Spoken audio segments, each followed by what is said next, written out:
ಜಮೀನ್ದಾರಿ ಪದ್ಧತಿ ಎಂದರೇನು, ಈ ಪದ್ಧತಿಯ ಬಗ್ಗೆ ನಾವು ತಿಳ್ಕೊಳ್ಳೋಣ.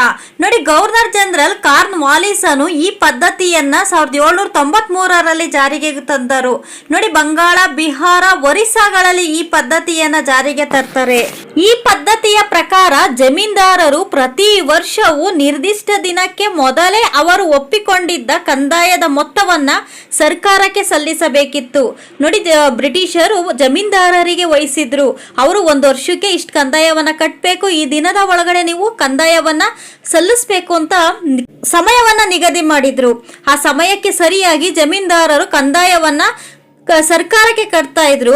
ಆ ನಂತರದಲ್ಲಿ ರೈತರ ಬಳಿ ಅತಿ ಹೆಚ್ಚು ಹಣವನ್ನ ವಸೂಲಿ ಮಾಡೋದ್ರ ಮೂಲಕ ಅವರನ್ನ ಶೋಷಣೆಗೆ ಒಳಪಡಿಸ್ತಾ ಇದ್ರು.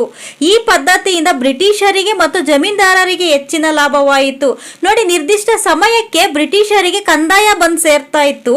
ಅಲ್ಲದೆ ಜಮೀನ್ದಾರರು ರೈತರಿಗೆ ಹೆಚ್ಚಿನ ಶೋಷಣೆ ಮಾಡುವ ಮೂಲಕ ಅತಿಯಾದ ಕಂದಾಯವನ್ನ ವಸೂಲಿ ಮಾಡಿ ಅವರು ಕೂಡ ಲಾಭವನ್ನ ಮಾಡ್ಕೊಳ್ತಾ ಇದ್ರು. ಇದರಲ್ಲಿ ಶೋಷಣೆಗೊಳಪಟ್ಟಿದ್ದು ಮತ್ತು ಅತಿ ಬಡವರಾಗಿದ್ದು ನಮ್ಮ ರೈತರಿಗೆ ಈ ಪದ್ಧತಿಯಿಂದ ಯಾವುದೇ ಲಾಭವಾಗಲಿಲ್ಲ.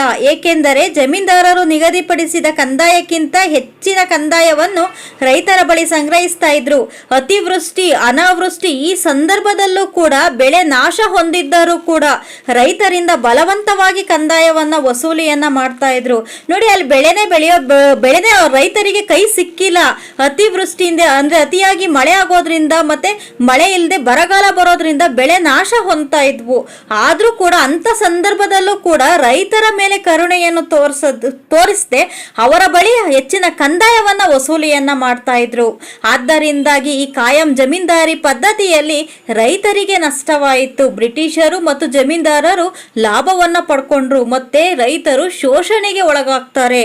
ಫ್ರೆಂಡ್ಸ್, ಈ ವಿಡಿಯೋ ನಿಮ್ಗೆ ಇಷ್ಟ ಆಯ್ತು ಅಂತಂದ್ರೆ ಪ್ಲೀಸ್ ಲೈಕ್ ಮಾಡೋದನ್ನ ಮರಿಬೇಡಿ. ಈ ವಿಡಿಯೋ ನಿಮ್ಮ ಫ್ರೆಂಡ್ಸ್ಗೂ ಕೂಡ ಶೇರ್ ಮಾಡಿ. ಪ್ಲೀಸ್ ಸಬ್ಸ್ಕ್ರೈಬ್ ಮಾಡ್ಕೊಳ್ಳಿ. Thank you.